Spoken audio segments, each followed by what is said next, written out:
I sidste ende kan du få dig et liv. Eller en undskyldning. Vi ligger alle i rendestenen.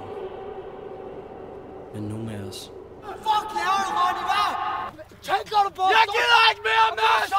Jeg gider ikke mere! Det kan du sgu da ikke sige, mand! Jeg har aldrig givet, Mads! Jeg er færdig, Mads! Det er da, du fucking færdig, det er da, du fucking dør, mand! Fuck dig! Okay? Jeg gider ikke mere, Mads! Fuck dig selv, Ronny, mand.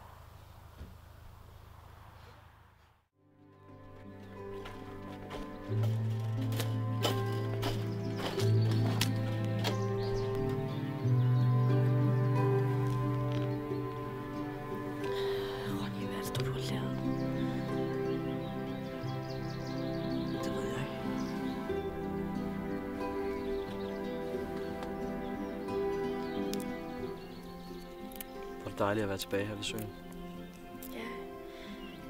Jeg tænkte, det var længe siden, du havde været her. Jeg er ked af, hvis jeg har skræmt din far.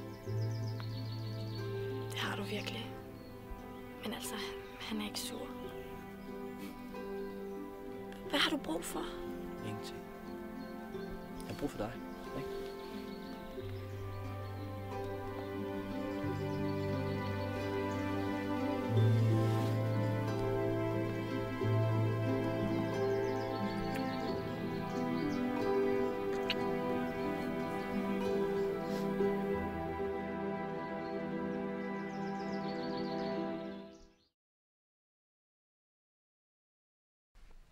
Nå, hvordan går det?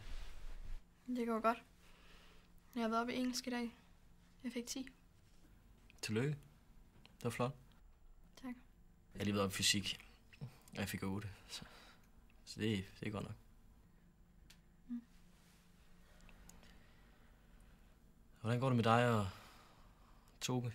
Toge? Mm. Det går knap så godt. Men jeg ser ham faktisk ikke mere. Nå. Hvorfor ikke?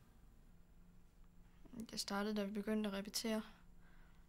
Pludselig blev han enormt ambitiøs og meget ubehagelig. Jeg blev beskyldt for alle mulige urimelige ting. Ligesom Liselotte.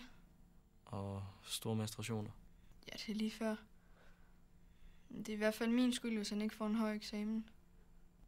Siger han. Ja.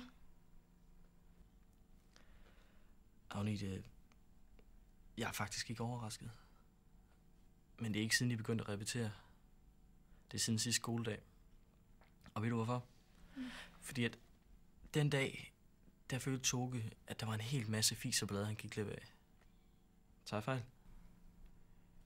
Det var da ikke morsomt at sidde der og foragte alle andre. Må især dig. Det brugte han meget tid på. Hvad siger han så nu? Det ved jeg ikke. Men jeg snakker ikke med ham mere.